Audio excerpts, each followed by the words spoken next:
constant manipulation and with all these statements, I don't need anyone but you are my everything, nobody understands me the way you do.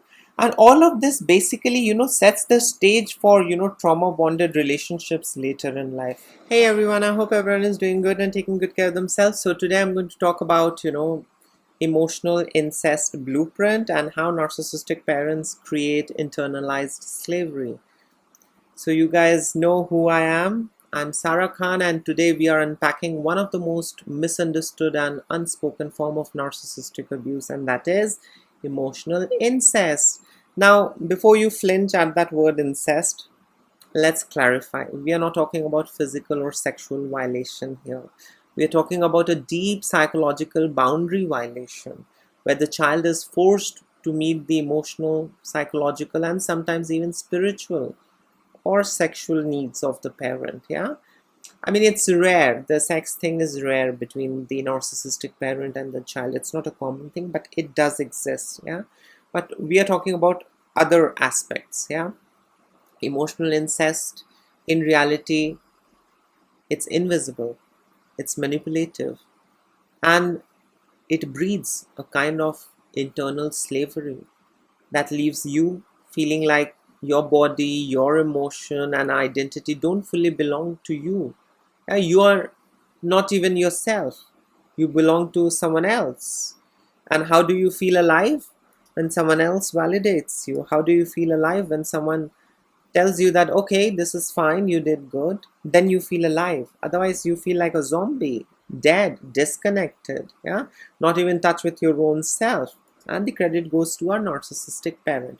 So let us understand what emotional incest is. So the term emotional incest, sometimes called covert incest also, was actually coined by Dr. Patricia Love. Yeah, and it describes what happens when a parent looks into their child to meet their own unmet emotional needs. Yeah, instead of adult supporting the child's growth, the child becomes their therapist, their emotional partner, their savior, and everything which a child shouldn't be. Yeah, the narcissistic mother grooms the child to become her everything. Yeah, her go-to therapist, emotional partner, pseudo husband or pseudo wife. That's what these narcissistic parents do.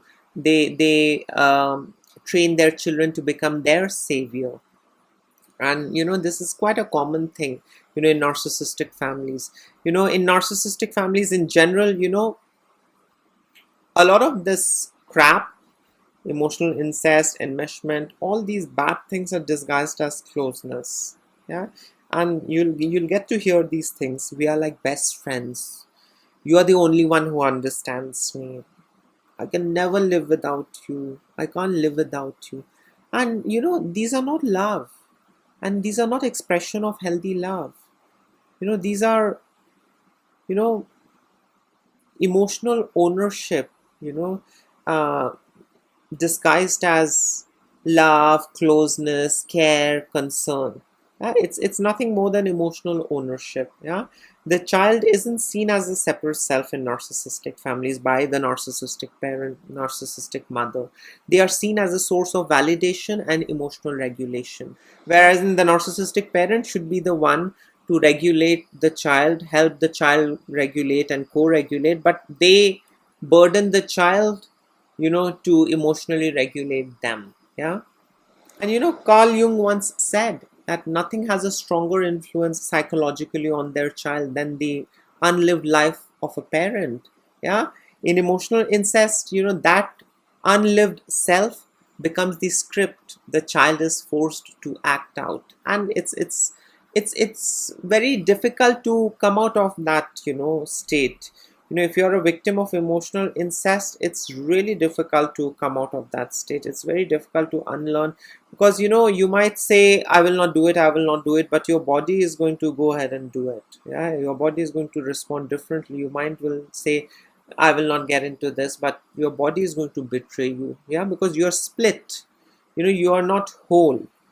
With all that manipulation and gaslighting, you are not your whole self. You are your fragmented self. And that's how they enslave you. That's how they train you to be their servant. In narcissistic household, the narcissistic parent, is unable or unwilling to self-actualize.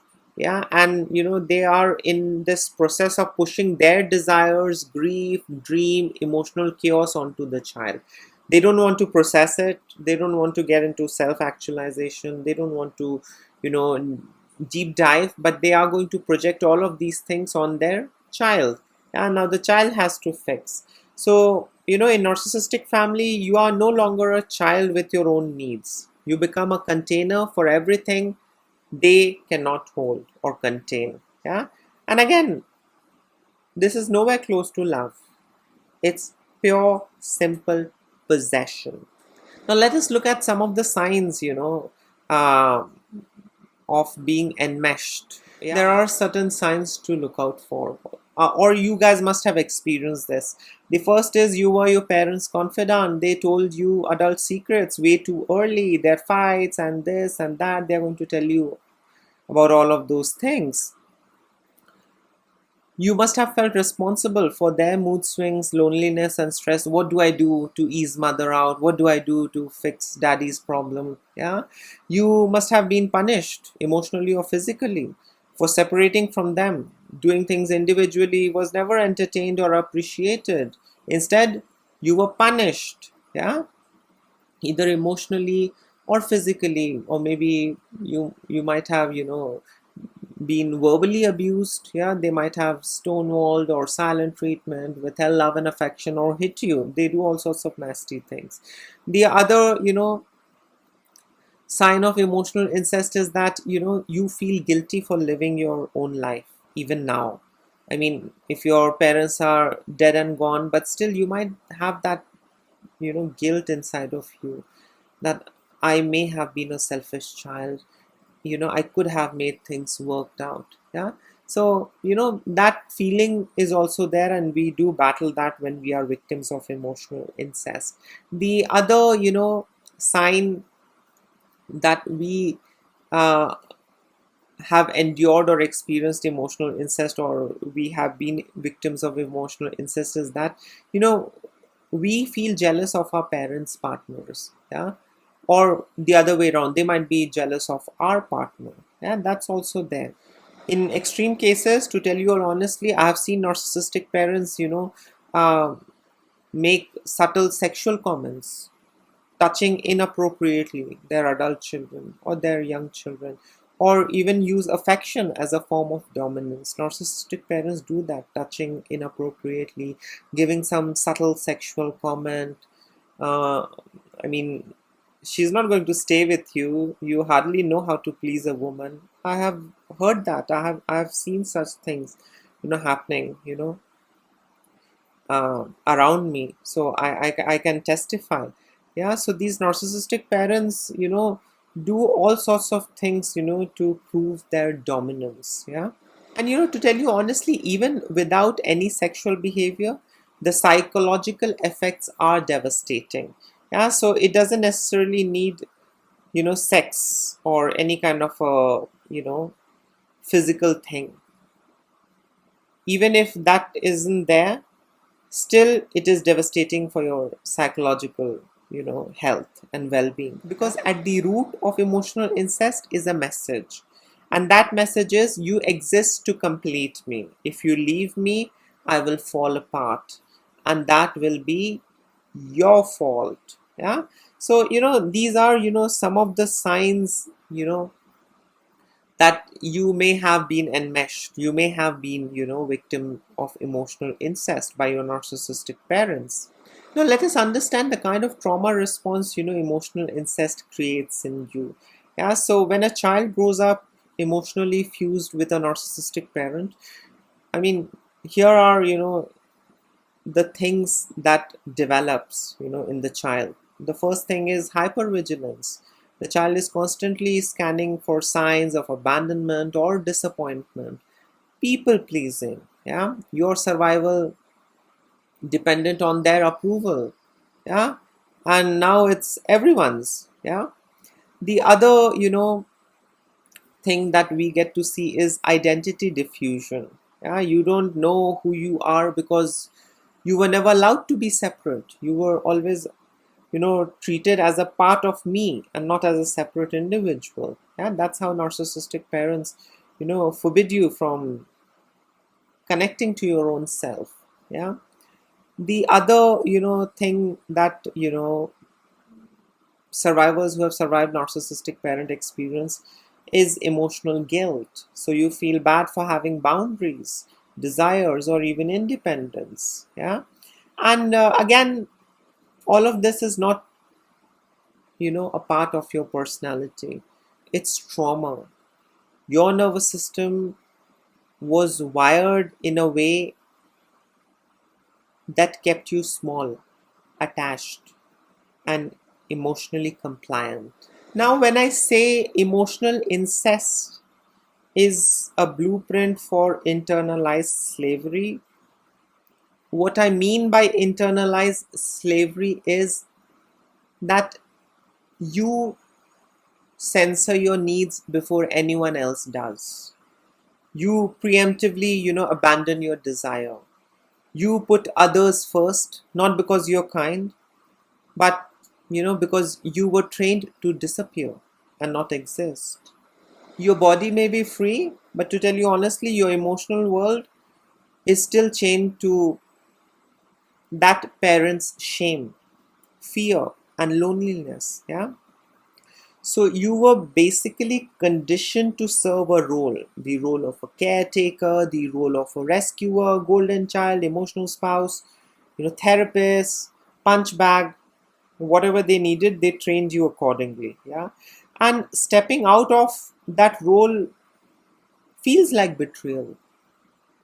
I mean, I'm betraying my parent. I'm betraying my caregiver. Yeah. And this is what, is the hallmark of emotional slavery. You don't live for you. You solely live to manage others. You solely live to serve others. You solely live to make others happy and not your own self. Yeah. So this is what I mean by internalized slavery. They literally groom you to disconnect, from your own self and just keep serving the others. Because if you don't serve the others, your narcissistic parent, you're being a bad child, you are betraying them, and betraying a parent is a very bad thing. I won't do that. So the best thing is I'll keep doing what I'm doing. And that is, I won't live for myself, but I will solely live to manage others and help others live. Now, to tell you all honestly, this dynamic affects all children, whether it's son, daughter, it affects all. But how it shows up can depend, on the gender of the parent and the child. So a narcissistic mother may emotionally fuse with her daughter, treating her as a best friend, confessor, or enemy, or all in one. And a narcissistic father may emotionally, possess his daughter, viewing her as his little princess. That's a red flag. I mean, little princess, mama's boy, all of it is a red flag. Until she tries to individuate and he becomes cruel or cold. In same sex dynamics, narcissistic fathers may emotionally compete with sons. Yeah. And narcissistic mothers may, you know, over identify with daughters and, sabotage their autonomy. So, the key here is this: it's not about love, it's about control. And it hides under the language of we are close, we are special, we have a bond, others won't understand. It's a special bond between you and me. So, it's important to understand the gender dynamics, when we look at enmeshment. Yeah. I mean, it affects, all children. Yeah. I mean, mother son, mother daughter, father son, father daughter. It can happen in any order, and it does affect, all the gender. You guys must be wondering, what is the cost of being too close?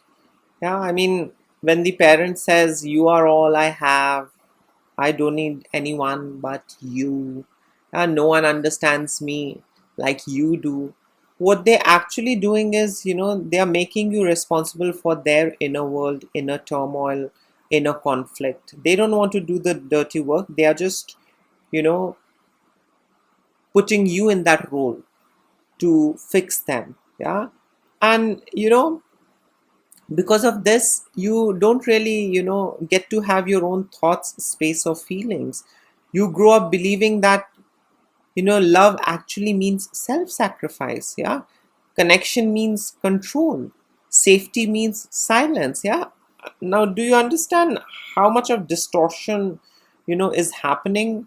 The actual meaning is just getting rid of, with constant manipulation and with all these statements. "I don't need anyone but you are my everything, nobody understands me the way you do." And all of this basically sets the stage for trauma bonded relationships later in life. Trust me, it does happen. You get into a lot of trauma bonded relationship because of such an upbringing and conditioning. Yeah. Where you literally try to recreate the same emotional slavery in adult partnerships. I mean, you don't do it consciously, but it becomes a part of you and you keep recreating it.